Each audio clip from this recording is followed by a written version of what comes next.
Coming at you from the AO Studios. It's the Fade Route with D and Z. Here are your hosts, D and Z.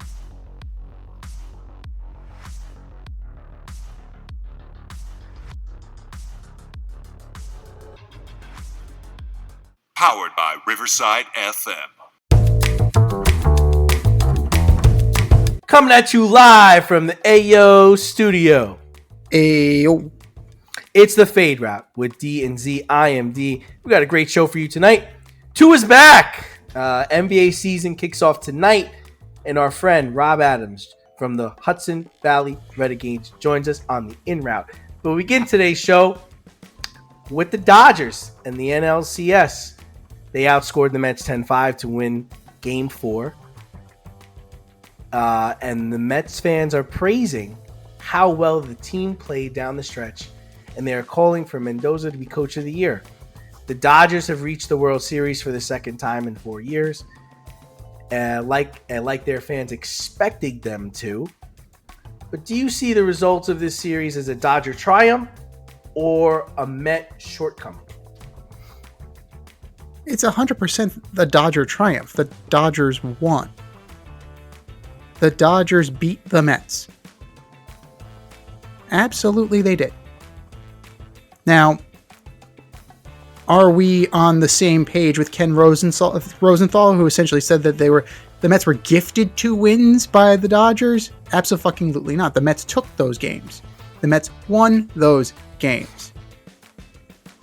And it's absolute horseshit if you were to suggest that they somehow threw 2 games in the playoffs. Are you out of your fucking mind? Who in God's name would think that a baseball team would intentionally do that? This isn't 1919. Unless they had money on the games, which guess what? If they did, the entire fucking team should be banned. Then congratulations to the Yankees. They win by default. But you can't give up multiple 10-run games. You can't get shut out twice. You can't get your ass kicked in game 1 because you took a chance on Kodai Senga and it didn't pay off. You took a chance on Jeff McNeil later in the series because Jose Iglesias couldn't hit the broadside of a barn. The magic ran out. It absolutely did. It was bound to run out. You can't win the way they were winning sustainably for an entire playoff run. The Dodgers absolutely won. You can't say otherwise. With the amount of runners in scoring position that the Mets did not bring in, they got 1 for 9 in Game 6? That's unsustainable. You can't have that. You can't. You can't walk the fucking ballpark. The Dodgers don't chase. The Phillies chase, and they chased, and they chased, and they chased. Bryce Harper's still chasing. Kyle Schwarber still chasing.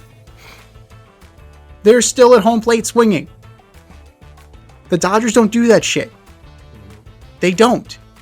So you're going to have to pound the zone with strikes. And when they did pound the zone, they got pounded. Like, you had guys who ran up against their innings limits, who were on fumes, who scratched and clawed, fought tooth and nail, gave everything they had to get to that moment. They had nothing left. And the Dodgers capitalized. This is not on the Mets at all. The Mets lost to a better team. The Mets lost to a more rested team. The Mets lost the series. And that's okay. You can lose. It's okay. That's why they play the games. It's how you build from here. Now, Met fans are proud of the performance. And you have every right to be proud. 0-5 at the beginning of the year. 11 games under 500, Memorial Day. You are in Game 6 of the NLCS. And at one point you have a lead. You can absolutely feel good about where this team is going. Does it suck that they lost? Yes. Absolutely it does. Are we going to light our hair on fire here and call for Mendoza to be fired, for David Stearns to be fired, trade No! That's absolutely stupid and counterproductive. That was the other guy. The new guy doesn't do that shit. He's not what we call a reactionary guy. He saw something didn't work last year. He traded Scherzer. He traded Verlander. He brought back pieces that were essential to the team this year. He brought back people who are going to be essential down the road. If not here, then someplace else when they trade him for a bigger guy, for a major league ready caliber talent. The New York Mets can learn from this. They will learn from this. Met fans can be excited about the future. They can lament the present because they're home while the Yankees and Dodgers are playing for the World Series. They can absolutely feel that way. They're entitled to feel like this was a successful season based on expectations, based on where they were, based on where they ended up. Absolutely you can. The same way that you can take solace if you're a Knicks fan. The Knicks have made steady improvement. Now it's time for them, and we're going to talk about the NBA tip-off later. It's time for them to take the next step. The Mets this year are the equivalent of what the Knicks were last year. They added the pieces. They made a little bit of a run. They made some noise. Now it's time for them. They have a shit ton of money coming off the books. Thank you, Justin Verlander. How do you get better? Because guess who's going to get better? The Dodgers. Guess who's going to get better? The Yankees. Guess who's going to get better? Maybe the Braves. They got to re-up their own guys. They have their own problems. They're going to lose Max Fried, probably to the Dodgers. He's from California, and his best friend is Freddie Freeman. So put 2 and 2 together, and the Dodgers will spend. The Dodgers will spend. So... He's trash. Yeah. Okay. So that's what's happening here. But the Dodgers absolutely won the series. This is not a case of the Mets were cheated. No Met fan is saying that because they weren't. They weren't. They played straight up. Dodgers beat them. Met fans can be excited. Met fans can be excited. It's okay to be excited. Yeah, I'm going to go the other way on this. They were the best team in the second half. And they kind of went all in because essentially now they're going to lose Petey for nothing. You could have traded him and got some value back. Now he's going to walk out the door. This was a year that they could have won. You could have stole it this year. You were on fire towards the end of the year. You beat a beat-up Braves team they were just injured all season. You beat a Phillies team that just was cold. They were cold. You beat them in a 3-game series. That's all you had to do. Then you have the Brewers are trash. Slap the Brewers around. You get to a team that doesn't have good starting pitching. They don't have good starting pitching. But you're outscored 46-26. Outscored by 20 runs. You walk Ohtani 9 times. You start Kodai Senga, who hasn't pitched all fucking season. Then you bring him back in. What are we doing? This was prime for the taking. You would have made it into the Subway Series to face a subpar Yankee team. Probably the worst Yankee team that's made the World Series in the last 30 years. And they could have beat them with young talent, fire guys. We went over it today, Z. You're losing talent. There's talent walking out the door. Who? Some of it you're okay with. No. List it. Who?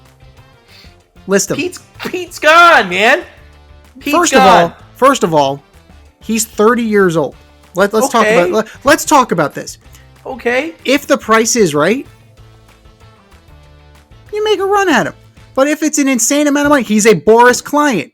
He's going to get an insane amount of money. The Cubs are going to pay him. Good. They see a star. 249 career hitter. No, you don't get this far without Pete Alonso. You don't get here. You don't get this far without the team. But guess what? Pete Alonso had a mediocre season. Look at the numbers. Look at his performance. It was mediocre. Get here without him. You don't. You can go get Juan Soto. You can go get him, and they will, and that's fine. That will make them competitive. But this was a year you could have walked into the World Series. Now that's bullshit. Walked in. That's complete bullshit. That's complete bullshit. You're not just as good as the Dodgers. I'm not saying better. You're not just as good as the Dodgers. No. Let's spin this back. You had a shit series. You had a shit series because you couldn't keep them under 8 runs. But you're not better than the Dodgers. You put up just as much points as the Dodgers did. In some games, they scored 12 in one game. You scored 7 in another game. But you got shut out. You are the same guy who sucks off the Dodgers in terms of their stars, right? So they have stars. They have stars, but they don't have pitching. Could have scored on them. Could have beat them. They're not world beaters. They can be beat.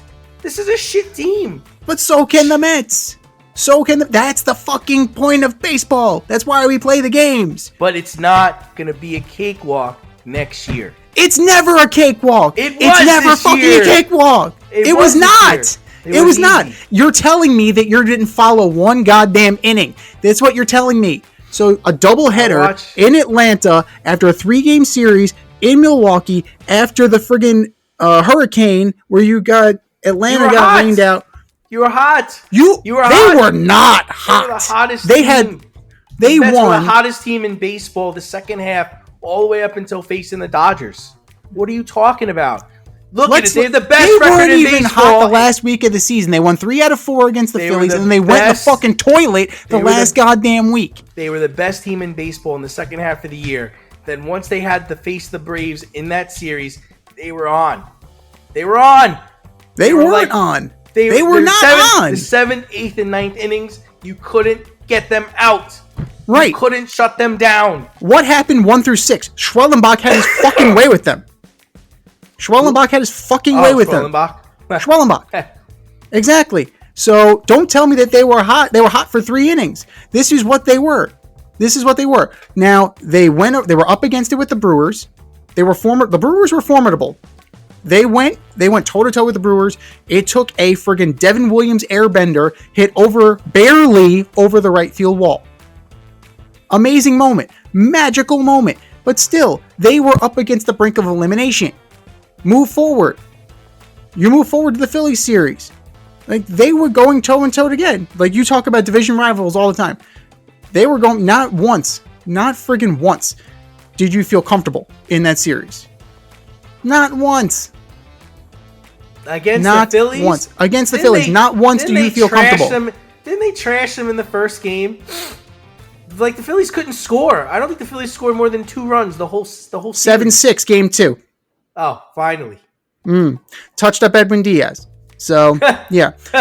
That guy. Yeah. So, your vaunted formidable Phillies, right? The Mets had to fight through them too. It wasn't a cakewalk. Nothing they did was a cakewalk in the last month.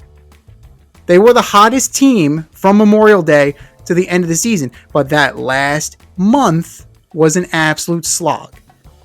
You lose McNeil, guys start running up against their innings limits, the bats start to go cold a little bit, they heat up in the 7th inning again once they get Schwellenbach out of the game.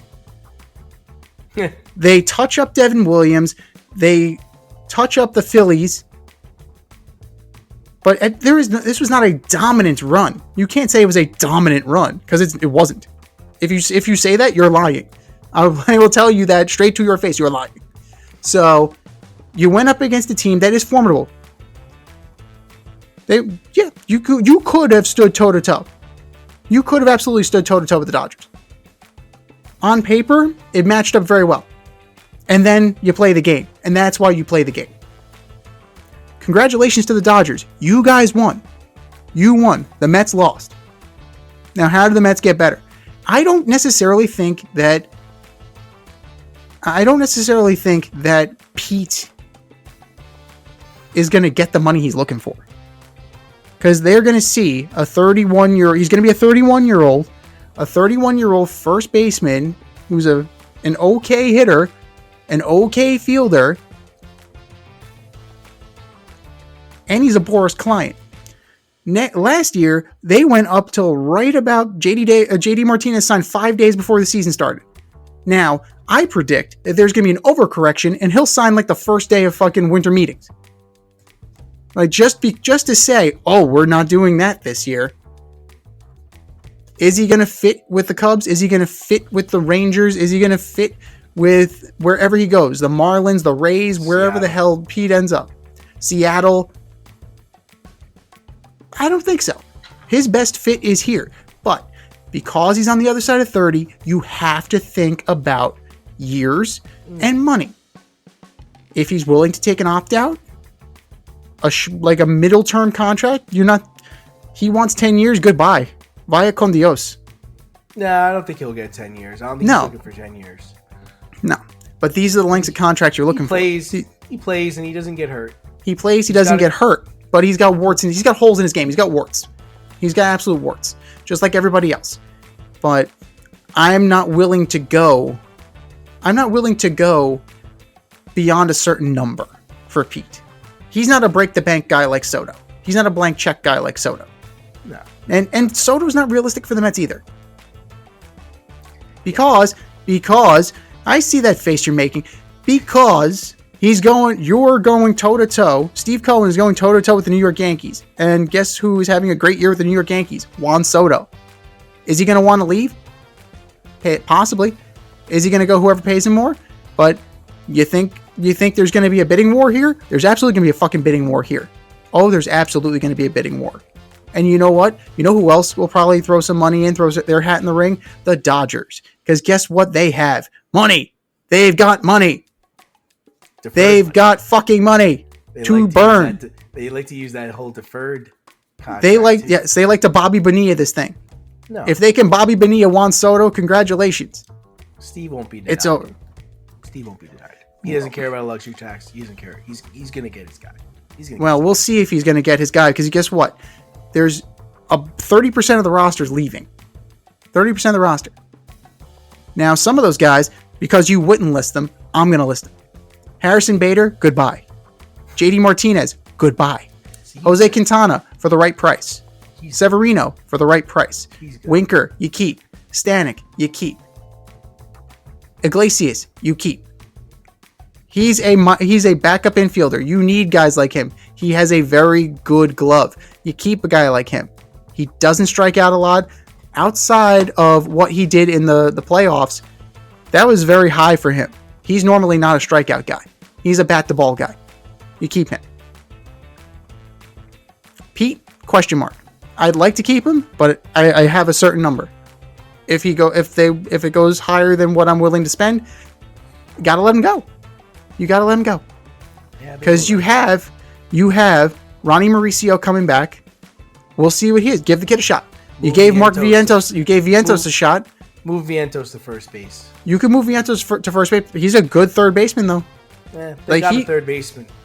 No, they don't. No, they don't. It's the kid in the minors. Mark Vientos. No. There's another kid. Brett Beatty is not. No, Brett Beatty is not the guy. Brett Beatty. It's another guy. There's another guy in the minors. Spanish guy. Can't remember his name right now. Luis Angel Acuna. He's here. No, but that guy needs to play more. He didn't play enough. He didn't play at all. He was a pinch runner. Yeah. So McNeil is available. Marte is probably available. Possibly. You open up a hole for Acuna there. You suddenly got really young in a hurry. So, well, again, if it's the right price, you keep Pete. That's the only way I'm going for it. And I see rumors of Alex Bregman to the no. Might be a Yankee, but not Alex Bregman. I don't see Alex Bregman as a fit for either team. He doesn't do it for me. Especially at his age, his wear and tear, it bothers me.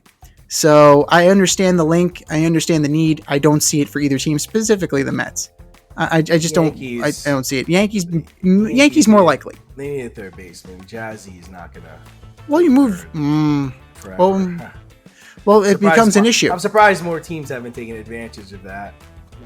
It's very strange to me, but the Dodgers aren't, because the Dodgers. What are they going to do? They get a bunt all of a sudden. Yeah, they should keep smoking the ball. Tommy Edman bunts. Tommy Edman didn't need to bunt. Tommy Edman was fucking Joe DiMaggio. Yeah, he killed me in fantasy. He was goddamn Duke Snyder. But this now sets up a classic World Series between the Yankees and the Dodgers. Two franchises with deep baseball history, star athletes, and fans. However, the series has brought back discussions on how baseball should move to a salary cap. The Championship Series featured 3 teams that were top 6 in payroll, and the World Series features the same. Should baseball move to a salary cap?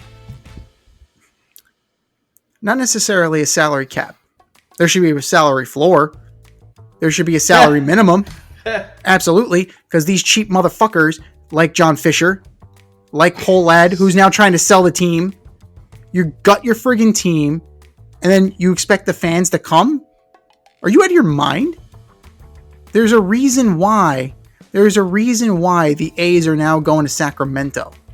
There's a reason why that you can't draw dick in Tampa Bay. You keep gutting the team. Why are fans willing to come?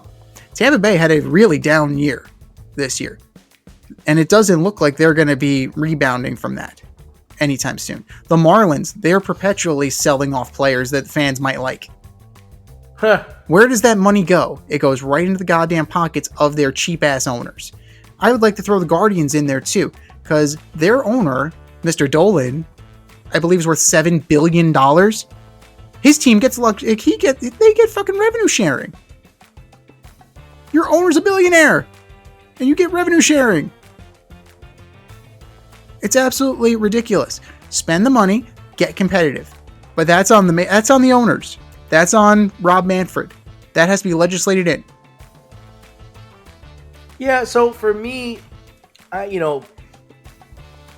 in the late 90s and early 2000s, I was all for it because I didn't like how the Yankees would outspend everybody and just go buy players and just take them from the best teams.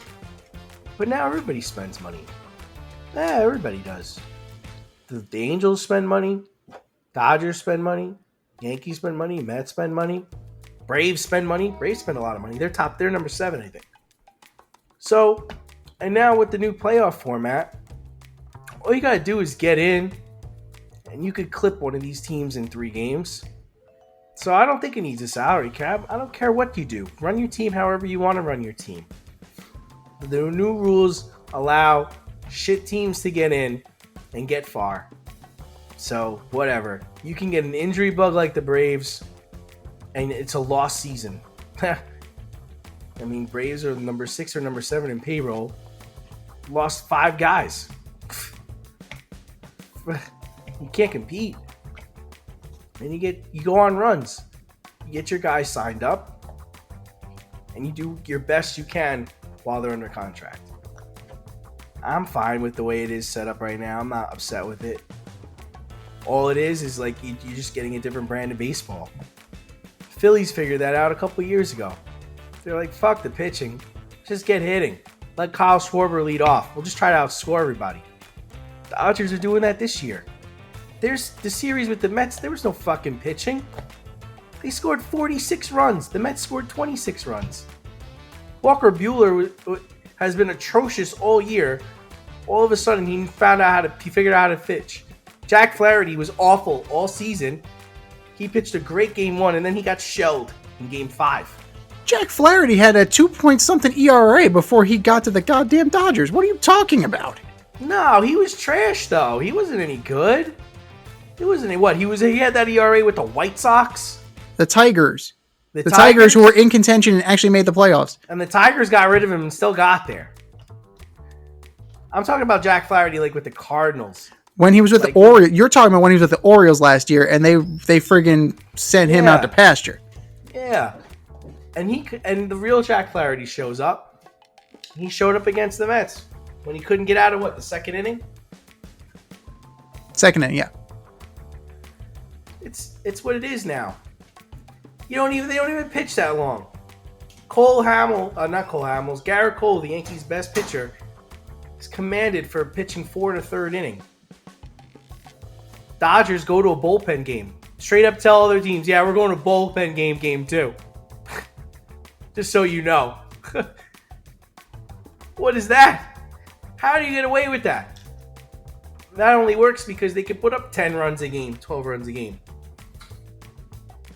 So no, they're doing that because Glasnow's gone. They didn't hit on Bobby Miller. Gavin Stone is hurt. Their entire rotation is down. Kershaw's down. So they tried to build it with pitching. They tried to. Everybody got hurt. They got to the World Series without Tyler Glasnow, a good Walker Buehler, and Kershaw. What does that tell you? It tells me you can build a team in many ways. But sustainable team. You're trying to build a sustainable team. This is going to crater in on the Dodgers. Maybe not now, maybe not in 5 years, but it is going to crater on them. It'll crater when Ohtani leaves. That's in 10 years. They got plenty of time. They're probably going to pick up another fucking 5-star player this winter. Watch. Like who? You mentioned it. I wouldn't be surprised if they did get freed. I know they're going to try to get Soto. Who knows what they're going to do? What they're going to do? Yeah, but you know what? Eventually, the owners do get tired of spending money. They throw money after money after money after money. And what do they have to show for it? I don't know. Did George Steinbrenner get tired of spending money? He loves spending money. Look at his son. That organization stopped when he died. Yeah, they play it. The Yankees play it like a business now. That's why they're not going to get Soto, because they're not going to want to go over the luxury tax, and they're not going to pay him. The Mets will, because your guy likes to spend, which is great. That's good for him. The Yankees will spend. The Yankees spend selectively. The Yankees will spend selectively. It's not the old Yankees. Right. It's not George Steinbrenner writing checks to, anybody who has a nice baseball card. Right? And you want to talk about like savvy trades. Like Stanton is finally working out. Finally, he's working out. Jeter better get a ring if they win.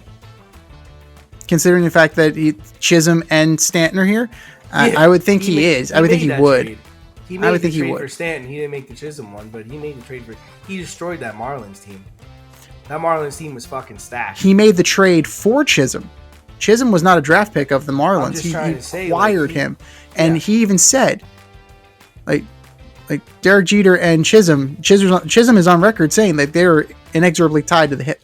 So eventually, Jazz Chisholm was going to be a Yankee. It's a question of when. He better get a ring for that Stanton trade. Oh, it's absolutely. He gave up the Starling Castro.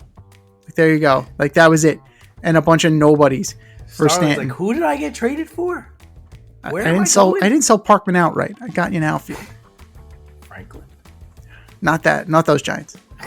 Yo, shock. But the teams that were top 6 in payroll, it's not sustainable, and it's never going to be that sustainable. At some point, you do kind of have to take your foot off the gas in terms of spending, because eventually, you kind of want to make money.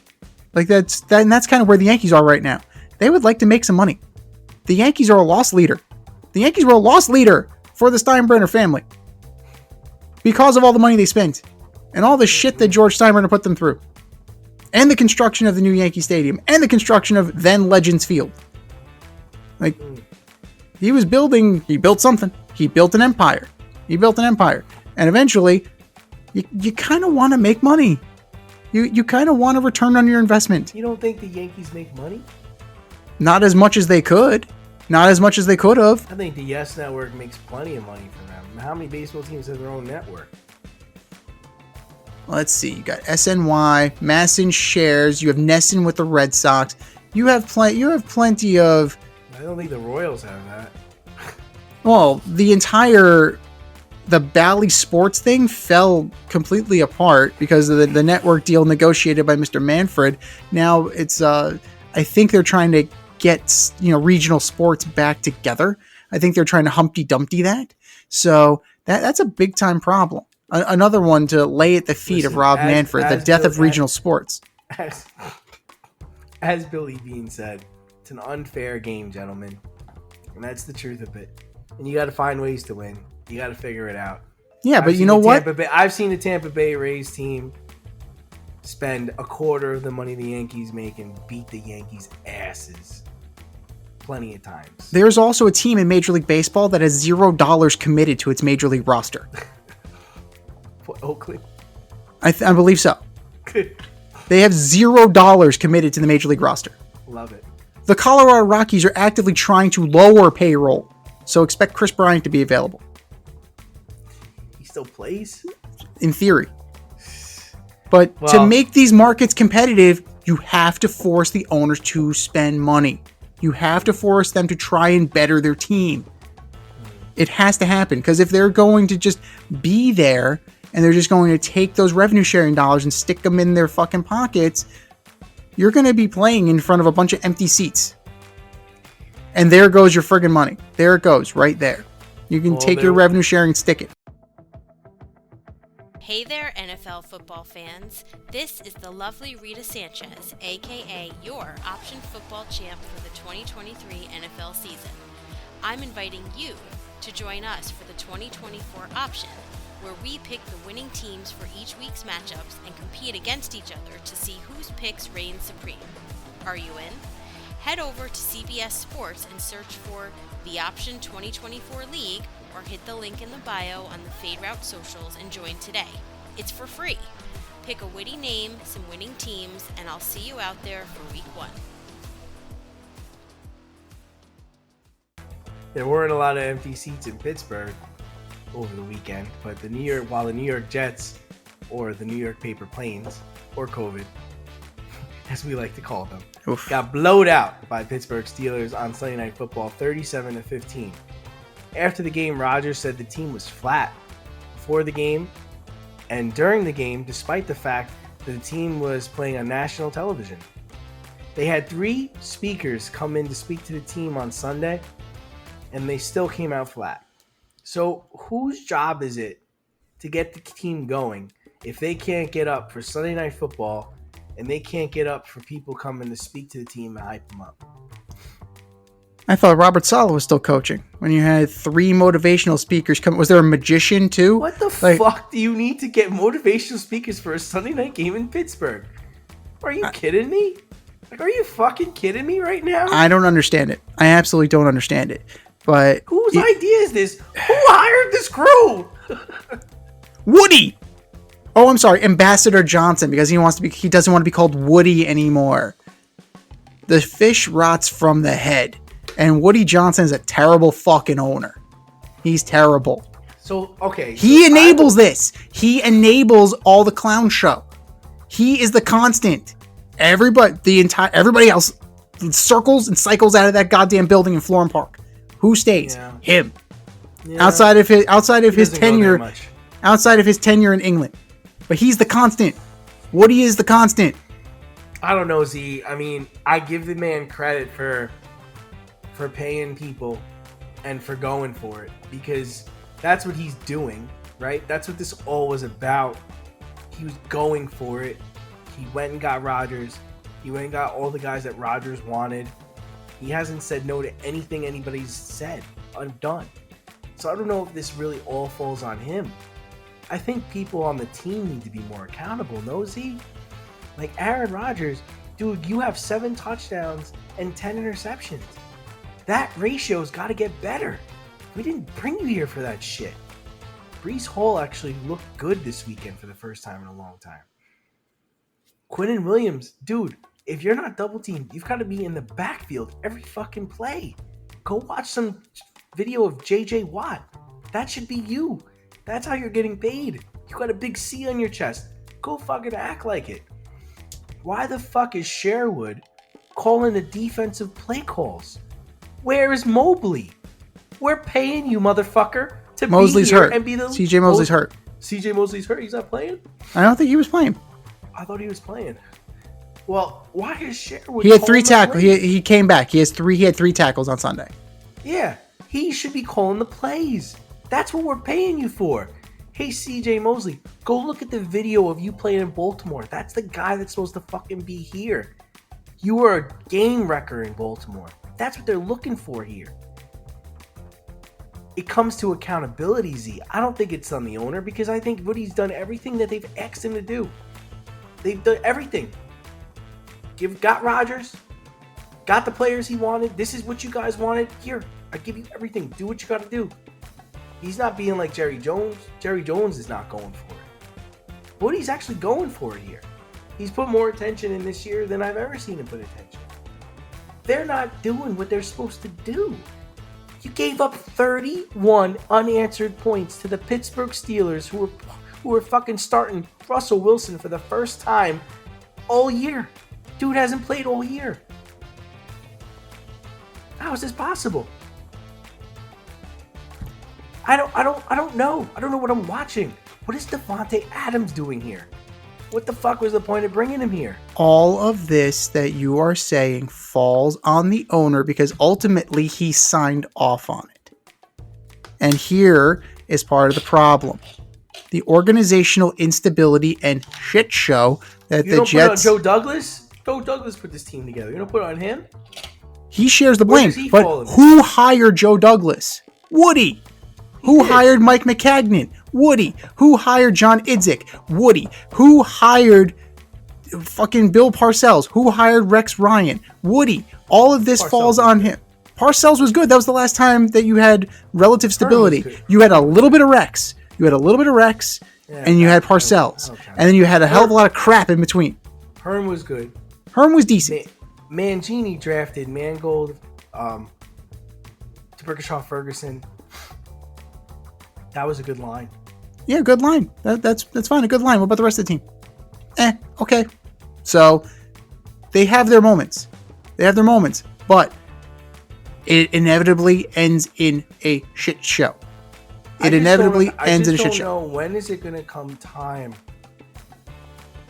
when they realize that Aaron Rodgers is 40 years old and he can't play at the level of Peyton Manning and he can't play at the level of Tom Brady.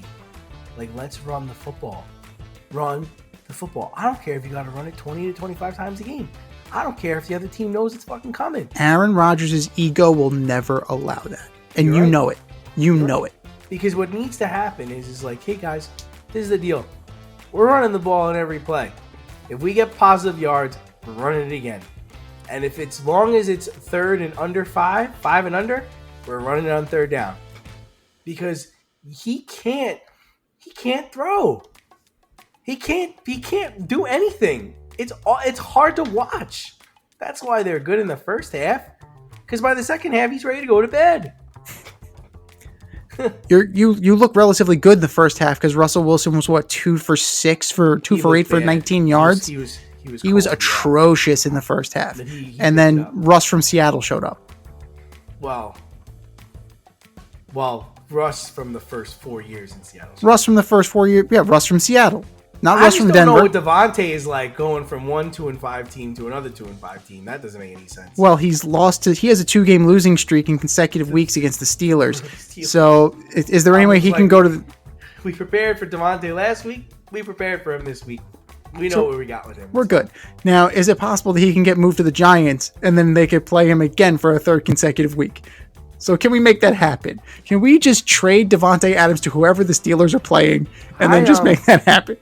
I just don't like.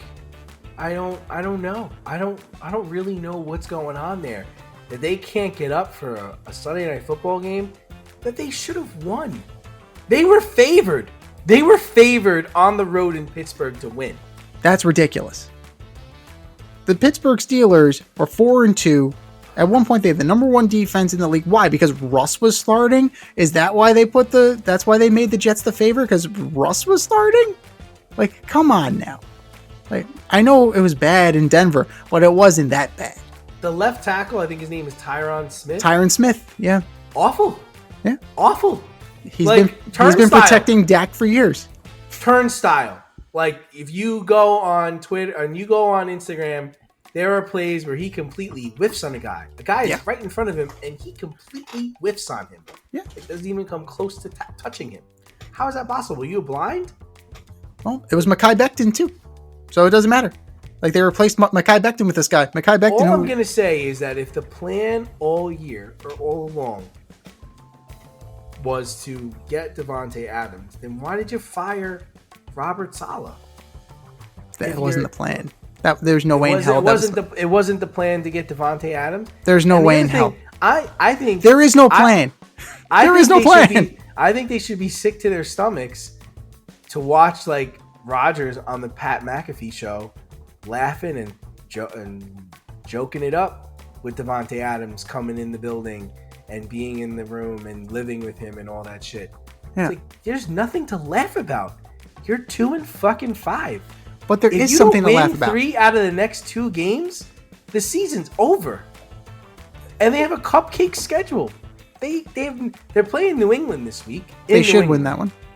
God, they should win that one. They should. They're playing a Texans team that they beat last year with Zach Wilson. So, should win that game, right? The Texans just look awful. The Texans are all banged up. All their receivers are hurt. Could win that game. You play a Dolphins team that is just getting Tua back. We're going to talk about him.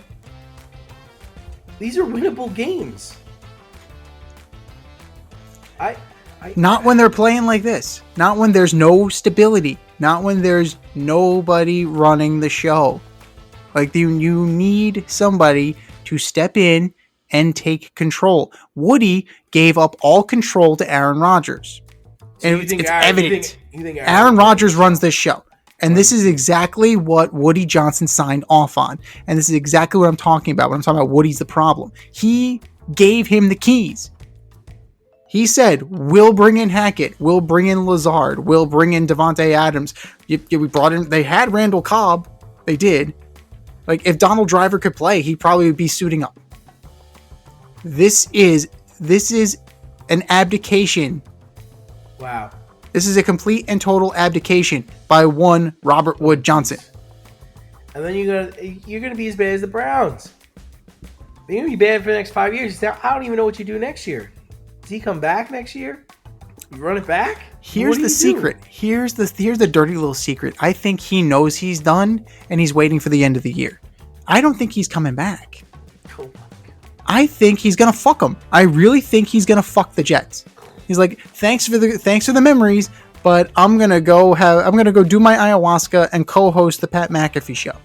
Like that's where I'm gonna do. I think he's gonna leave him high and dry, holding the fucking bag, and it's the same old Jets. We have to rebuild from fucking scratch. And that fault, those who fail to learn from history are doomed to repeat it. And Woody Johnson is in he's in a time loop. That's gonna be a very bad and a very long rebuild. Yeah. It's almost Giants level bad. Because they got rid of all their picks. And you're gonna lose your good players. Yeah. Well, you've already lost Garrett Wilson mentally. You've already lost Garrett Wilson. I'm out of here. Yeah. I'm out of here. Absolutely. But from the people who are out of here to the people who are back. Quarterback of the Miami Dolphins, Tua Tagovailoa, will be returning to practice this week and plans to play on Sunday. The quarterback has missed the last 4 games after suffering his 3rd concussion that we know of in the past 2 years. Tua said he loves the game to death and will not wear a Guardian cap when he returns for personal reasons. Should the NFL force him to wear a Guardian cap, and should he return on Sunday? I think they should. I think it's incredibly dangerous to not, right? Yeah. I mean, you have to at least give it a shot. You're struggling right now, man.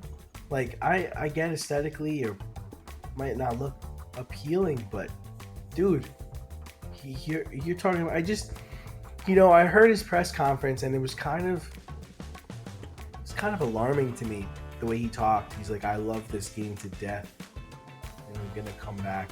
It's like, you just don't get it. You don't get it. You don't really understand what you're putting at risk. I think a Guardian cap looks a lot better than you sitting in a wheelchair drooling, dude. Like, you don't understand. The mind and the head is just not something to be played with. And the other part is like, I think I told you, I don't want to see him play. I don't want to see him out there. No. I don't want to see somebody take him down and him to be stuck like that or get hurt again. No. I'm curious. I mean, listen, he said he hasn't been actually cleared. Like, they haven't gone through the clearance yet. but I want to see who's going to sign off on this. Who's putting their name on that? Because I just think it's incredibly dangerous. It is incredibly dangerous, and it's incredibly short-sighted. And if Mike McDaniel was a leader, he would say, no. Absolutely not. Your health comes first. Tua is on record saying his mother is against him playing football. His own mother doesn't want him to play the game that he loves because she fears for his life. That's fucking scary, dude. I mean, I know you're close to your mom. I'm close to my mom. Like, my mom gives me some advice. I'm taking pause. Especially if it's coming out of that place of, I'm concerned for your health and your life. Right. Yeah, I'm definitely pausing at that moment. And you know what? If we really want to talk about it, we'll talk about it from the football aspect. What are you coming back to? Let's be real here. They're 2-4. Like, it's not like they're on the cusp of the playoffs and you're just going to take them over the top. Your health matters more. That's it, and that's all. I understand you want to be a leader. You want to be an inspiration. You want to help your teammates. I get that. I understand it's sports.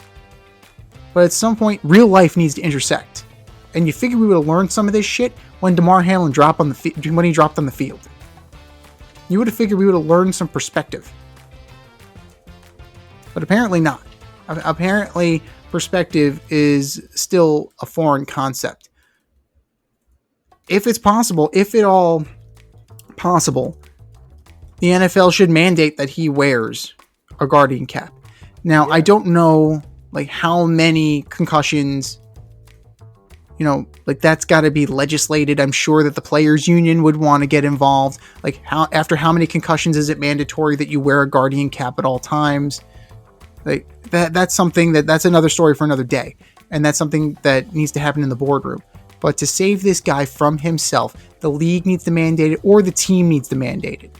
And if he's not willing, then you bench him. Some guys, some people need to be saved from themselves.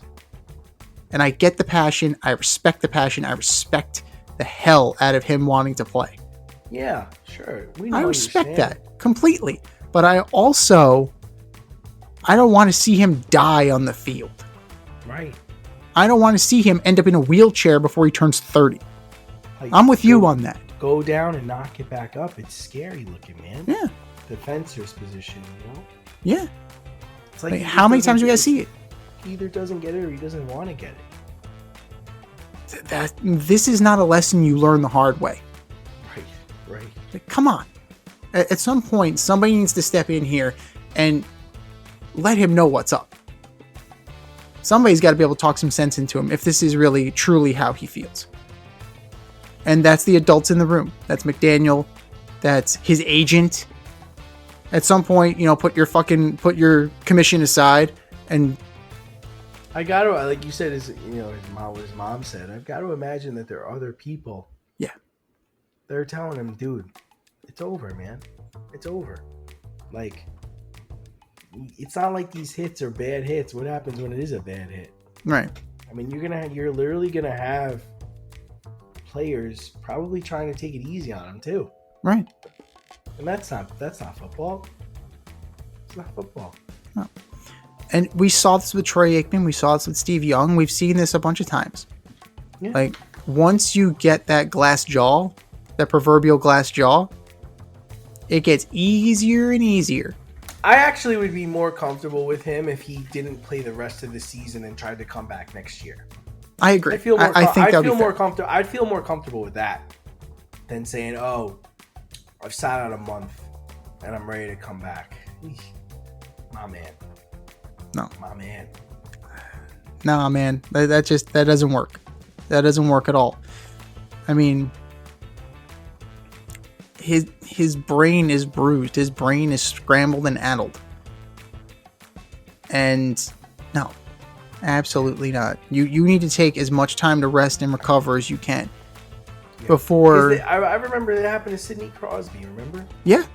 Post-concussion syndrome. He was out for a while. He was out for a while. I remember he sat. He didn't come back. Well, and he's been pretty good.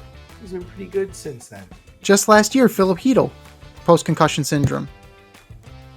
We saw it with Pat LaFontaine. I'm glad you mentioned ice hockey. Pat LaFontaine struggled with post-concussion syndrome. Light sensitivity, headaches, the whole thing. Eventually, Pat LaFontaine returned to the ice. But it took him a while, and it took advances in helmet technology to make that possible. Now, it's risky. It's risky. Is the reward worth the risk? He seems to think so. I don't know if everybody else agrees. Yeah.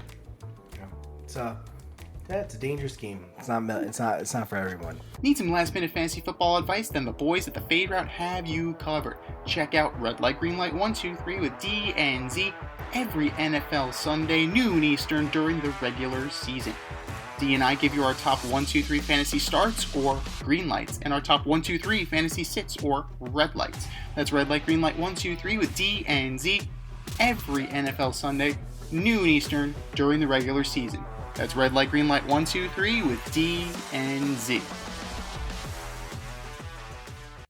But what is for everyone is basketball. The NBA season kicks off tonight with the Knicks and Celtics and the Lakers and the Timberwolves. Z, which teams will make it to the conference finals, and which two do you have making the NBA finals?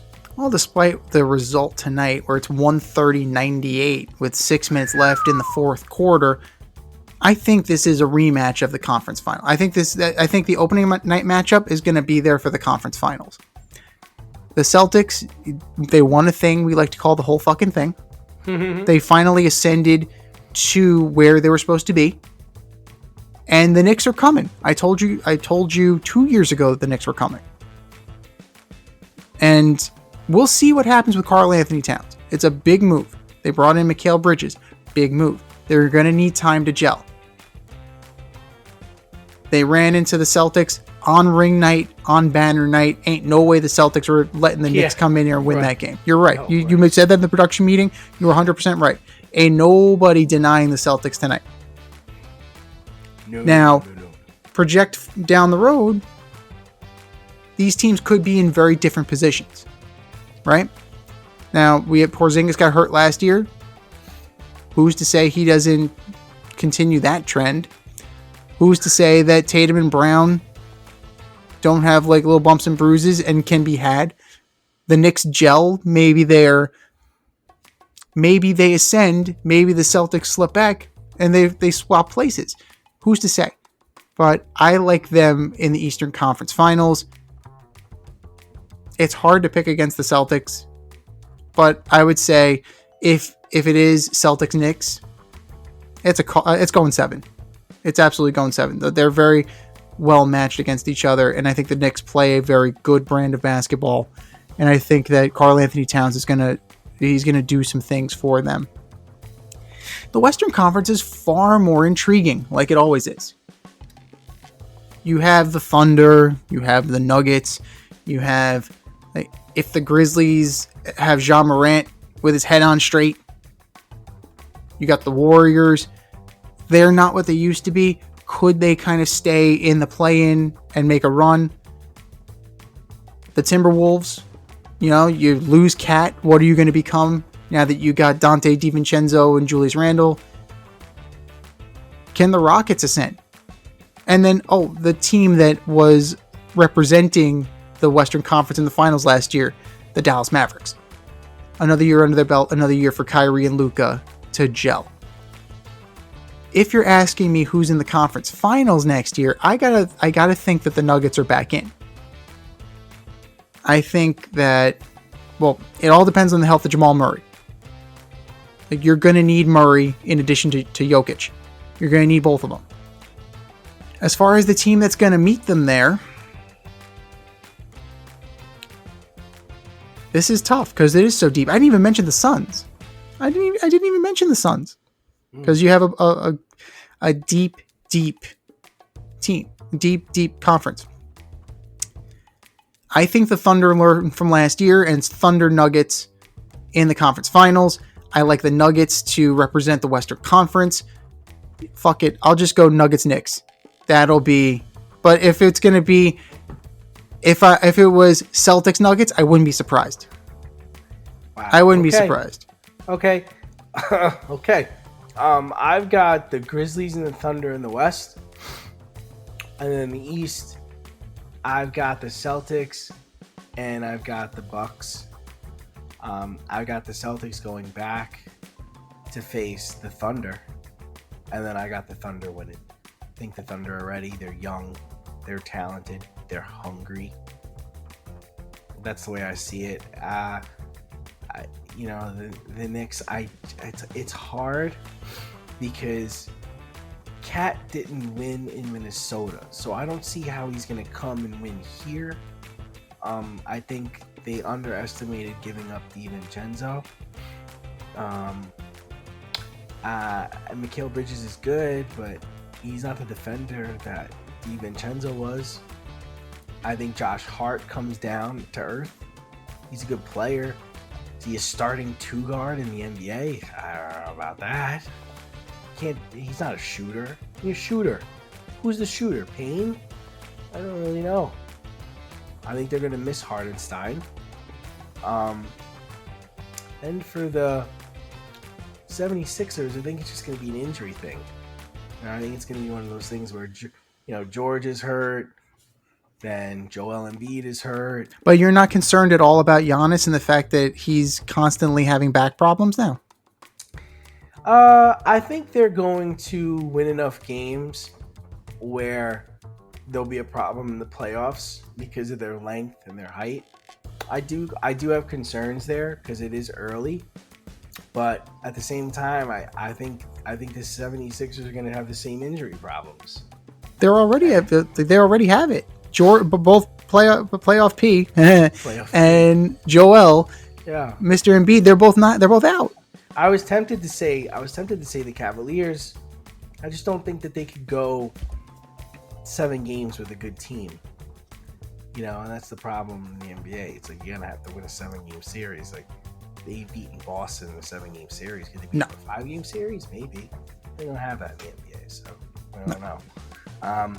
But I don't buy into any other teams. I don't buy into the Pacers. I think the Miami Heat are good, but they're good when Jimmy wants to be good, and he doesn't always want to be good. He understands that he can get in as an 8 seed, so he doesn't need to be a 1 or 2 or a 3. And sometimes you just can't turn it on when it comes to playoff time. So don't look. Let's not kid ourselves here. If they bottom out and suddenly the Miami Heat aren't as good as people think they are, they could break that team up. Oh, Pat has no problem with that. I think he's ready to move on from Jimmy now. I think he's tired of Jimmy. And then you get your shooter if you're the Knicks. You go get fucking Jimmy. You have a little reunion. Pat would do that though. I mean, he'd just make the Knicks give up a lot. Yeah, he'd hurt. He'd stick with him. He'd make it hurt for years. But this is a win now move, and the Knicks might be willing to do that. They have the capital. They sure as hell could, and he would be a good Knick. He would be a great Knick. I wanted him before he went to the Heat.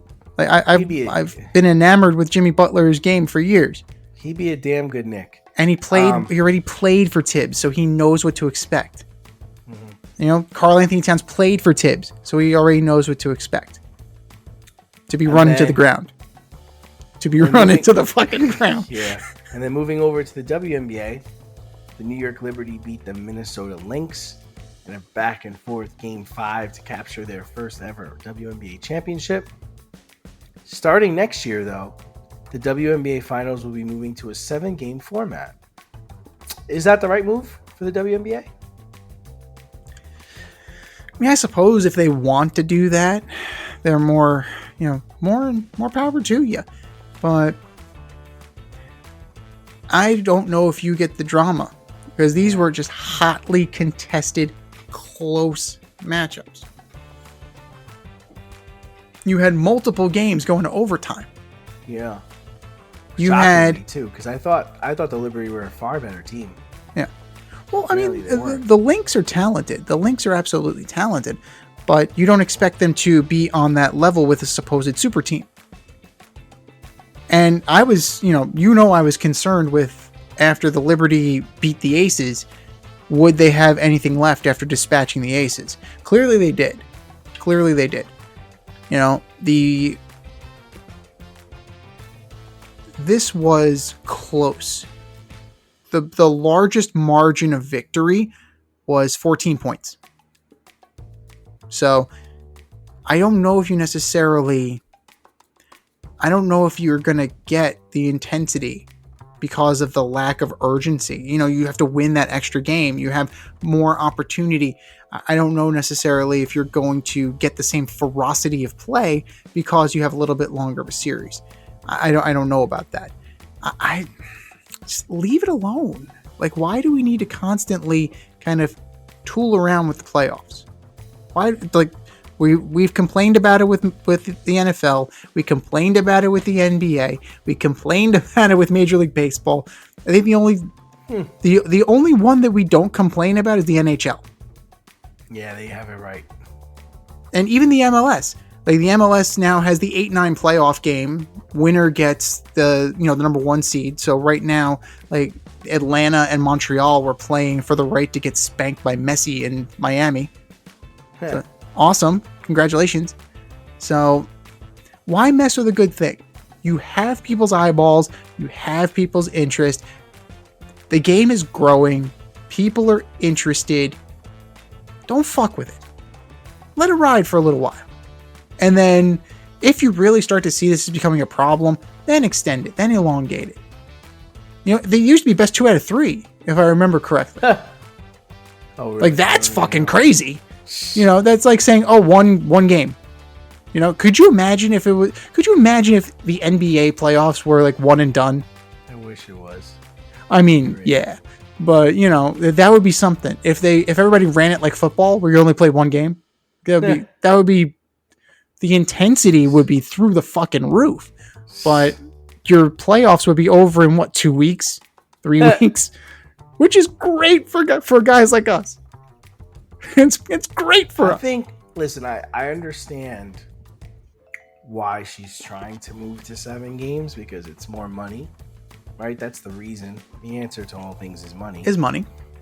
But I don't think she's considering, and also all the stars that just came in, like the Caitlin Clarks and the Reese. You know, you're thinking, you know, I'll take 7 games of Caitlin Clark over 5 games of Caitlin Clark, right? Yeah. I think it's like what happens with the other leagues is you're going to lose out on the value, right? The quality of basketball is going to go down. Yeah. Because you could get a series that's like 4-1, or you get it 4-0. You know, if you're asking, because I mean, let's be real. Like, you have really good teams in the WNBA, and then you have really, really bad teams, right? Mm-hmm. So you can get into situations where a Cinderella story happens, and then now they got to go 7 games with one of the best teams in the league. It's not happening. It's the same thing in the NBA. It's like we have that 1 versus 8 in the 7-game series. Not really happening, man. Like, you know what I mean? Dikembe Mutombo's not running through that door. Right. So that's the only problem with moving to a 7-game series. And I think you know, you have a niche when you have a 5-game series. Like, you know, this is who you are. You can hang your hat on that. You're gonna have 5 games that are, you know, sold out. Now it's gonna be spread out more, right? It's like, I don't really need to go to game 1. I don't really need to go to game 3. You know, you hold out. So I don't know.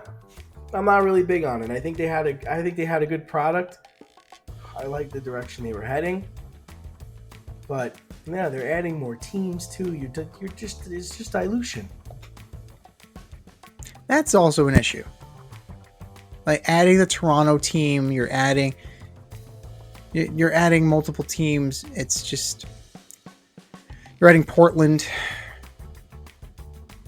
All you're doing is further diluting the product when you expand. You're absolutely right. Now, is this also going to eventually come with expanded playoffs? You hope not. You absolutely hope not. But that seems to be the way of sports these days. Expanded playoffs, long series, and just try and milk every single cent out of the paying guest. Like, let's talk about the World Series. Let's go back to that. Did you see the ticket prices for the World Series? Yeah, well, I found the cheapest ticket I found was $1,400 at Yankee Stadium. The cheapest ticket at Dodger Stadium is $1,100 for Game 1. That's insane. I wonder if anybody within a mile of Yankee Stadium could afford to go to a World Series game. A mile? 5 miles, dude. Like, it's in the heart of the South Bronx. No way. No way. No way. That's like half a month's rent. It's legit. In some markets, it's half a month's rent. You're going to go spend 3 hours, $1,100 for 3 hours? That's not including concessions. That's not including merchandise. That's not including parking if you're driving. That's not including transportation. Like, nah, dude. That's not sustainable. The WNBA has that family-friendly alternative thing going on. You could be, not only could you be the aspirational league for kids, boy or girl, right? It's good basketball. You can be the aspirational league, but you can also be the family-friendly, the fan-friendly league. We're going to keep our prices low. Like, we're not going to screw you. We're not going to do that. It would be nice. It would be nice to not get screwed when going to a sports game. You know, like one of the best deals I found was like the pinstripe pass. It's like $30. You don't get a seat. That's the downside of it. I get to stand for 3 hours at Yankee Stadium for the privilege of saying I go to the game. So the trade-offs you make. But just stick with the product that works. Just stick with it. You don't need to reinvent the wheel. This goes for all sports. Don't need to reinvent the wheel. Just put a good product out there and people will come. People will come, Ray. People will come. When owning a home, it's important to have heating and cooling professional available when things go wrong. Air Care Technicians is a veteran-owned HVAC company servicing the Westchester area. They are licensed to service, repair, maintenance, and replace all HVAC units. If your unit is not running properly or you would like to improve the air quality in your home, contact Air Care Technicians for a free quote.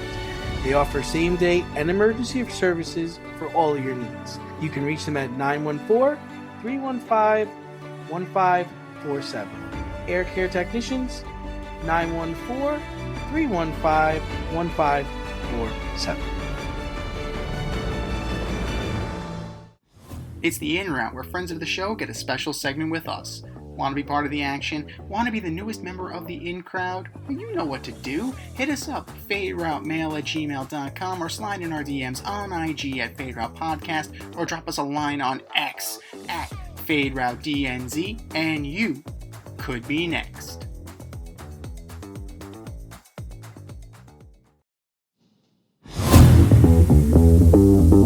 Joining us on the En Route today is Hudson Valley Renegades public address announcer, play-by-play announcer for Local Live and Robcasting Radio, and the host of the doubleheader and Meet the Beatles on 1490 WGCH. Rob Adams, thanks for coming on the show today. Hey, my pleasure, guys. How's everything? Doing great, Rob. Doing great. Well, Fantastic, well, man. you know. That's what we want to hear. Fantastic. Well, we'll start you off with this. Your beloved Steelers, in somewhat surprising move, Coach Tomlin hooked Justin Fields despite a solid start to the season in favor of Russell Wilson, and it seemed to work in spades against the listless Jets Sunday night. What was your reaction to the move, and do you feel it's the best long-term solution for the Steelers? You know, at first, I did not like the move whatsoever. I felt that you got to 4-2 with Justin Fields, and he was not making mistakes. He wasn't turning the ball over. He was running it well, and he was throwing it efficiently. But Russell Wilson gave them a spark. 16 of 29, 264 yards. He threw 2 touchdowns, and more importantly, George Pickens was happy. 5 catches, 111 yards, and a touchdown, plus Najee Harris running for 102 yards. That tells me there were good things going on with the Steelers in that game the other night against the Jets. So I'm pretty content, surprisingly, because I was not big on bringing in Wilson to begin with, and then Justin Fields comes in a day later. But 5-2, and look, I'm not fooled. I still think the Ravens are far better, but right now I'm comfortable through 7 games. Yeah, I think Russell brings a new dynamic. There are throws that he can make that Justin Fields just isn't comfortable taking, and then he throws a really good moon ball. He allows people to get under the ball and receive it. And, you know, he was determined. There was a determination in Russell Wilson 2 nights ago. You could tell that, you know, he's frustrated with what happened in Denver, and he's out to prove something. Because I think in the first half was not the same Russell Wilson we saw in the second half, where it was starting to click and it was starting to really feel good. I agree. So at this point, the Steelers sit 5-2, second place in the black and blue AFC North. We know this is way too early, but if the season ended today, the Steelers would be the number 5 seed in the AFC playoffs. The trade deadline is November 5th. Are there any moves you would like to see them make to shore up their playoff hopes? I would still like another receiver. You know, Brandon Ayuk, that fell apart. Devontae Adams, that fell apart. But Cooper Kupp is apparently available from the Rams. They are calling teams about his contract, and the Rams are willing to eat some money. That matters. If he can be had at a reasonable price, and I know he has injury concerns, he's had them a few times, but the Steelers need that other weapon compared to Pickens. Pickens can be an all-world receiver, a top-flight number 1 receiver. He needs someone on the other side to take a little bit of the pressure off of him. And right now, for my money, that would be a Cooper Kupp type of guy. So I would like to see something like that. Otherwise, I don't have the highest of hopes thinking the Steeler team's going to make a run to a Super Bowl. I'm just not that naive. I think there are better teams in the AFC. The Chiefs keep doing it somehow at 6-0. Obviously, the Ravens are extremely good. Derrick Henry's like a different man in Baltimore right now. So I'm not foolish. But if you can make a good move to improve that team, because I love the defense, obviously. The offensive line, I wouldn't mind a little touch up there, but I'd want a receiver. That would be my call. I love speaking to realistic fans. I love speaking to realistic. You could be honest. It's okay. You know your team doesn't have it. They don't have it. It's all good. So what you're looking at with Les Snead, though, he's looking for a 2. Do you feel that's a little rich considering Kupp's history, injury history, or would if you were the GM of the Steelers, would a conditional 3 be a little bit more palatable than a 2? Or because the Chiefs are in the market for him too. Right. I know. Oh my God. So are the Cowboys, apparently. I think a conditional 3 would be optimal. But I'm not against giving up a 2, but it's big. At that point, it's a big risk. I'd rather a 3, no question. But moving over to a little thing we like to call the World Series. The Yankees and Dodgers will square off in the Fall Classic for the first time since 1981. Yankee and Dodger fans are happy. MLB front office is ecstatic. Yet there are plenty of disappointed fans bemoaning the economics of baseball. It's an unfair game. Is this World Series matchup baseball needed this season? I think so. I think Yankees-Mets would have been great in a lot of ways, but it wouldn't have done the national numbers that the executives want. They would not have done the ratings. Yankees-Dodgers, 12th appearance overall going back to 1941. So you're talking 12 times in 83 years these two teams have met in the World Series. The history obviously is fantastic between Brooklyn and Los Angeles, and then obviously the Bronx. I think it's the best matchup that could come out of these playoffs. Mets, Cleveland, two franchises that haven't won in forever. That would have had an appeal to it, no doubt about it. but I think Yankees-Dodgers is the best way to go. I think it's a great matchup. I think these are two teams that will play and match up very well, but I think we're going to see some softball scores, honestly, because I think you've got mega offense in these games. And the only thing I'll throw out about the salaries, and I get that's an issue. This would be only, well, the Yankees aren't number one in terms of salaries, but there have only been 2 times in this century that the number one salaried team won the World Series. The Red Sox, I believe, in 2018, and the Yankees in 2009. That's it. That's it. So the number one paying team has not always won, and that's a tale as old as time, going back to George Steinbrenner throwing monopoly money around at players like Dave Collins and people like that back in the 80s. It didn't work. Right. And and one other thing, you've got 30 owners, and apparently 28 of them are billionaires. Hey, Bob Nutting in Pittsburgh, the owner up in Minnesota. What other owners can we call out? Guy down in Tampa Bay. Start spending money. Put the money, because you're getting revenue share. Start putting the money back into your team. That's another thing to consider. The only thing I'll say is that I think it's a different climate now. I think all teams spend now. Back in the day, I felt like it was the Yankees and the Red Sox and the Mets and the Dodgers. No. Everybody spends a decent amount of money now, and the new playoff format allows anybody to get there and anybody to win. So that definitely changes the game big time. Everybody spends except John Fisher. Yes, that's another owner I wanted to call out. Thank you for doing that. With his itinerant Oakland A's. Yeah.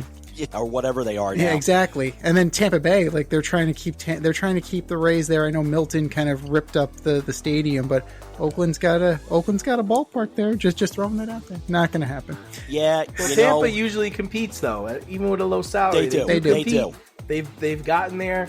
They've gotten close a couple of times, so they must know what they're doing a little bit. And the commissioner spoke over the last day or so, and he said they're going to do everything in their power to keep the Rays as close to Tampa as possible. So I don't think they're going to Oakland. They're not going to Montreal.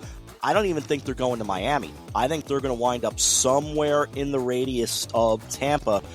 And I hate to say it's going to be at a spring training site, but it might be, because I don't love that, because obviously Florida weather. Right. That's a big concern. Well, there's 100 baseball fields in Florida. I'm sure they could find, one they could, even if they had to use the University of Tampa field. It's suitable. It's fine. You'll get 4,000 people. That sounds like a Rays game anyway. That's the thing, Disney's though. Wide World of Sports. Yeah. Yeah. But you have an optimized field in Dunedin already, because that's where the Blue Jays were playing in COVID. So you do have that option. Now, the irony of ironies with that, if they end up at Steinbrenner Field. Like, that would be oh my God, that would be fantastic. And I think it could happen. I do think that one could happen. Clearwater is a great option as well, but Tampa with, the Yankees, that's the closest one to the Trop. That's the easy one to keep them near their fan base. Dale Mabry Road. You got it. Dale Mabry, you got it. 100%. But Major League Baseball doesn't have the best track record marketing its stars, as we know. So it looks like the national media is doing it for them with Shohei Ohtani. However, it's incessant and borderline insulting and overdone. Do you have Ohtani fatigue, like a lot of people do? Oh, no question. And I also have fatigue over the fact that it's clear to me and to a lot of people there was more than just some guy that was running gambling and running money. I wonder how much Ohtani was involved, and that all got swept under the rug like it was no big deal. When you think about the history of baseball, you go back to 1919 with the Black Sox, and then obviously with Pete Rose. I know this would have been a huge black eye to have Shohei Ohtani somehow involved in gambling, but... Rob, can I ask you one question? Go ahead. Just, you bring up a very good point. Does this at all remind you of kind of the beginning of the steroid era, where reporters weren't talking about it? Steroids were illegal, and we could see how big these guys were getting, but nobody was really talking about it. It's kind of like buried. And then all of a sudden, everybody's like, wait a minute. He's got this in his locker. This guy's got it over here. Mitchell report. I feel like it was like suppressed because of how well baseball was doing. And then all of a sudden, when it was time, they all started singing and they all started talking about it. Can you see that happening here? I definitely can see it happening. I think that's entirely possible. Look, Mark McGwire hits, I think, home runs 49 and 50 at Shea Stadium, and he's got bottles of Andro that are sticking out of his locker, and reporters are like, hey, what's that? Oh, no big deal. Just something No, at the time I remember saying, uh-oh, this is not good. And you can't help but think like you're kind of seeing the same thing with Ohtani, and gambling is more prevalent in sports than ever. Legalized gambling, I might add, but it's still illegal to gamble on baseball in a baseball locker room. Baseball players can't do it. That's Sign still is right there as soon as you go in. Clear as a bell. Clear as a bell. I agree. So, back to the stars of the show.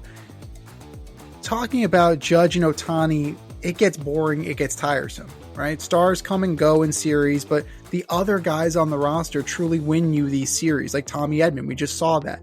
Giancarlo Stanton, we just saw that. No question. So who do you expect to step up and be that other guy in the World Series on both sides?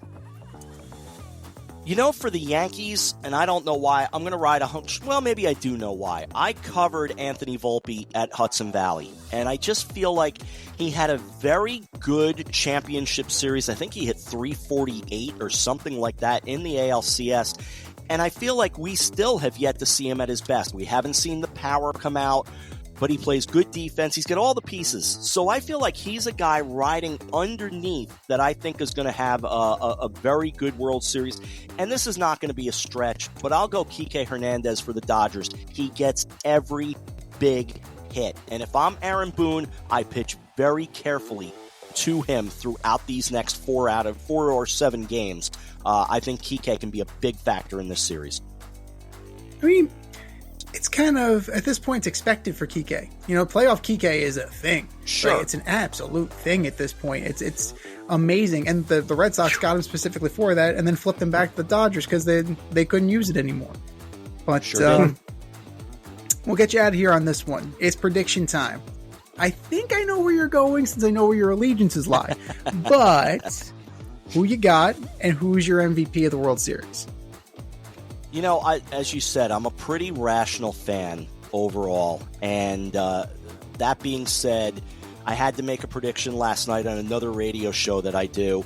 And I feel like the Dodgers starting pitching still has holes in it because of all the injuries. The bullpens are pretty close to being equal, but I do love Luke Weaver. I think, and I know he gave up a moonshot to Mr. Christmas there. But the guy is pretty unflappable, and that's what you want in a closer. Just get the ball, get back out there. So I like the idea of him standing on the mound at Dodger Stadium in Game 6 and wrapping it up. I'm going Yankees in 6 because I don't want to deal with a Game 7, and I don't think the Yankees would do well in a Game 7. I think the pressure, not because they're playing at Dodger Stadium, but I think the pressure of that situation would be too much. I will take a shot as an MVP at a guy who pitched well once, didn't pitch well the other time, but he's your guy for a reason. And I'm going to go Garrett Cole because I think he's lined up to pitch Game 1. You figure Game 1, maybe Game 4, likely Game 5. And then if you need him out of the bullpen in a Game 6 or 7, that's possible as well. It's a crazy idea.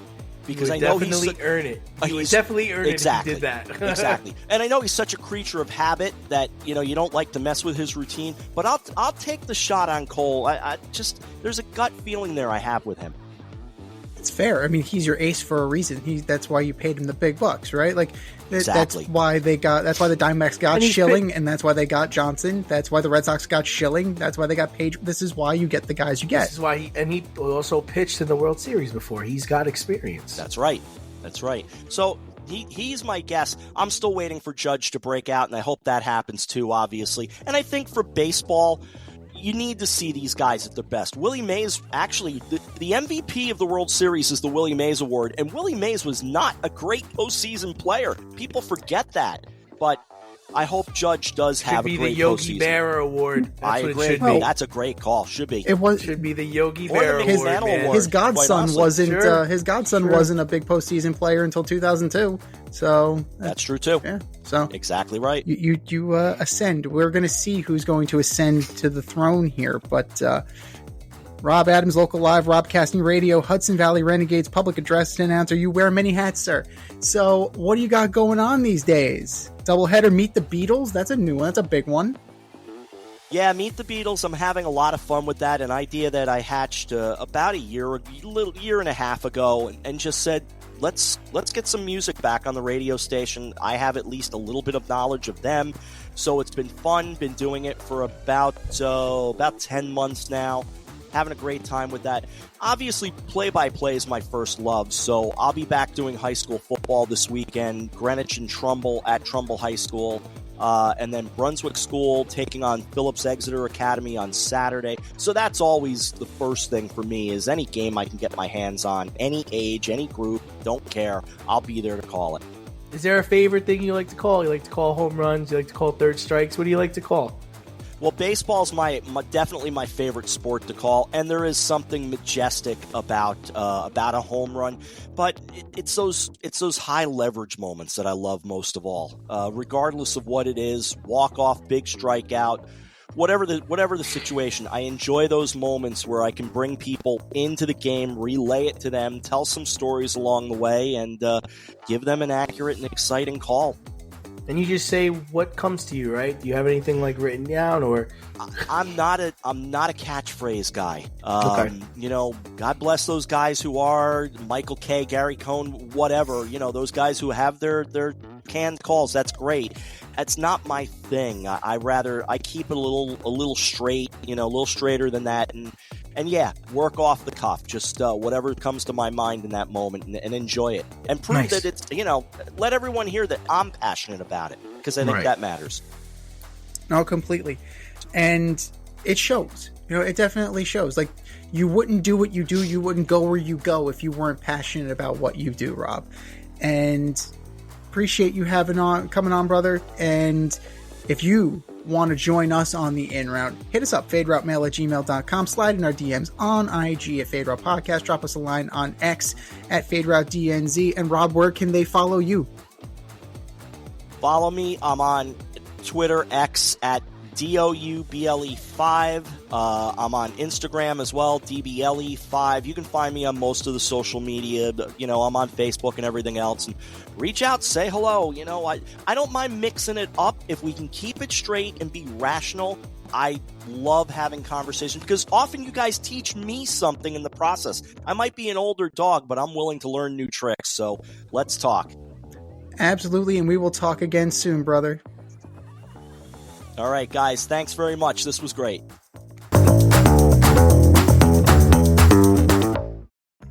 Your favorite podcast has its own merch line now. Go to the Fade Store with DNZ.com today and check out our releases in apparel, accessories, drinkware, and more. Ever wanted an Alleged Superstar t-shirt? We got those. You want some yoga pants? We got those too. And we're not done yet. We have a lot of exciting collaborations and new products on the way.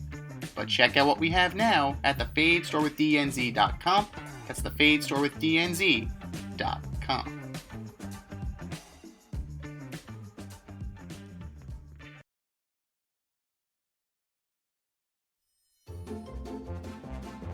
Who's the best of the worst this week in sports? The Fade Store presents the Alleged Superstar of the Week Award.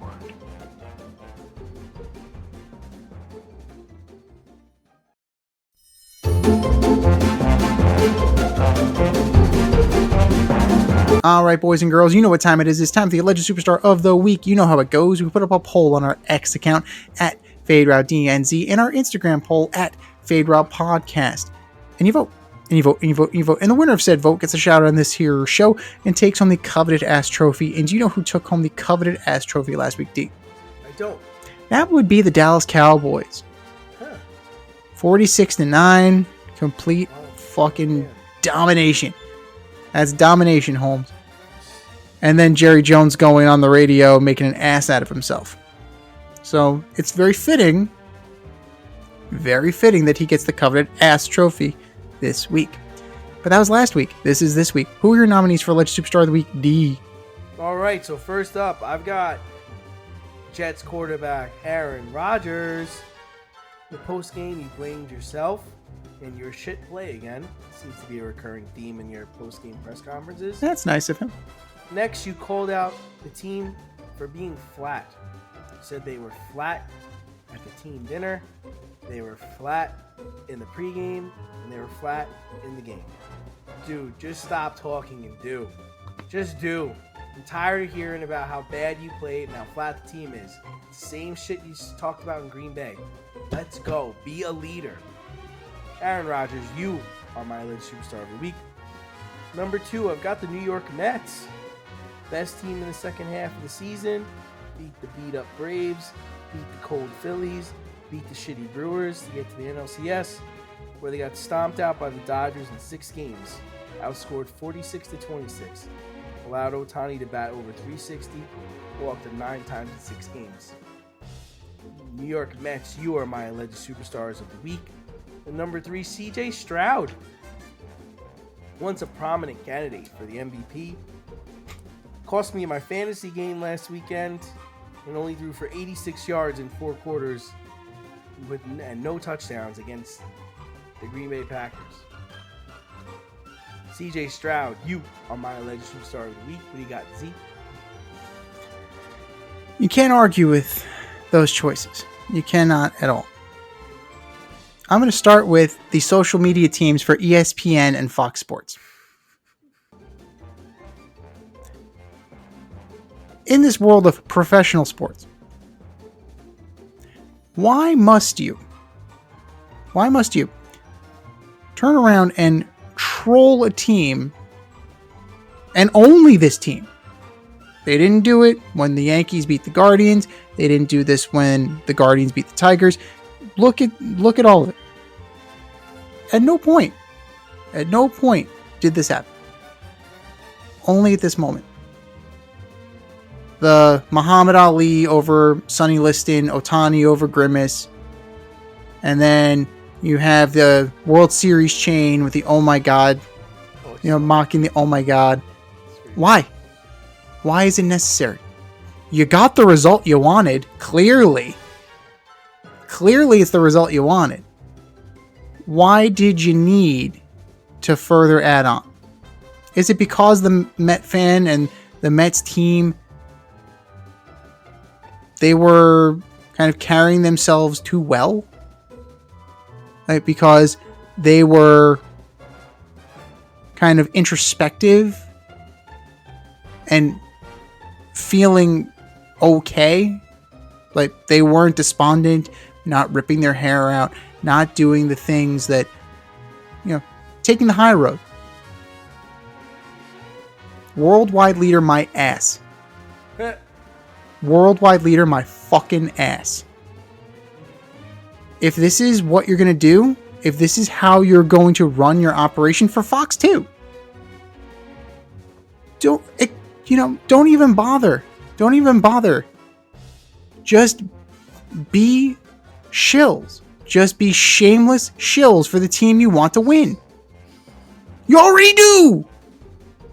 Get Up. It's about, what? The Cowboys and the Jets. Is there any other team that's featured on Get Up? I don't know. I'm at my job. All I see are clips of Greeny and when will Dak get paid? That seems to be Get Up. You have your favorites, you play your favorites. There's no reason to rub other people's nose in it. Because guess what? They can turn and do that to you. So if the Yankees happen to win the World Series, it's possible. Maybe the Yes Network. No, the Yes Network is a little too classy for that. ESPN, Fox Sports, you are my Alleged Superstar of the Week. Number 2, the New York Giants. Holy fuck. Holy fuck. Saquon Barkley ran through you like crap through a goose. Absolutely ran through you. To the point where Nick Sirianni's on the sideline saying, "You're 14 yards shy of your career high. Go back out there." Nah, mate. Let the young kids eat. He was quite merciful. He was quite merciful. And then you have Giant fans burning Barkley jerseys, which is stupid. It's a waste of money. You cannot like the guy. I don't like the decision he made as a Giant fan. You had 30 other teams to go to. You chose that one? Really? Whatever. This is the bed they lied in. They made Daniel Jones the offer. They made Saquon Barkley expendable. I don't have to like where he went. I don't have to wish him well as a Giants fan. But I'm also not going to burn his jersey. That's a little much. And an inexcusable performance by the Giants. Completely inexcusable. New York Giants, you are my alleged superstar of the week. And number 3, Ed Reed. Did you catch the Manning cast? I did. Did you hear Ed Reed talk about how the Guardian cap doesn't do anything for people? Oh, I missed that part. Yeah, it was bad, man. It was really bad. And Peyton Manning is like cringing in his upper box. It's like, dude, Ed, stop talking. Ed, please just stop talking right now. Just, dude, cut it out. Either Peyton Manning is saying, don't say the thing that we already know, which I doubt that's the case. Or he's saying, you sound like a Neanderthal. And he's cringing because you sound like a knuckle-dragging Neanderthal. Either way, it's a bad look, Ed. Tough player, hard hitter, ball hawk. Completely out of touch with that kind of take. Ed Reed, you are my alleged superstar of the week. I think we've said our piece. Go to our X account at FadeRouteDNZ. Go to our Instagram poll at FadeRoute Podcast and vote. And vote, and vote, and vote. And for our nominees. You're better than that. Just do better. Just do better. This has been the Fade Route with D&Z. Thanks for tuning in tonight. Catch our podcast on Wednesday nights on Spotify, iTunes, iHeartRadio, or wherever you listen to your podcasts. So until next time, stay fade, everyone. Time for us to run the go route. We'll talk to you next week.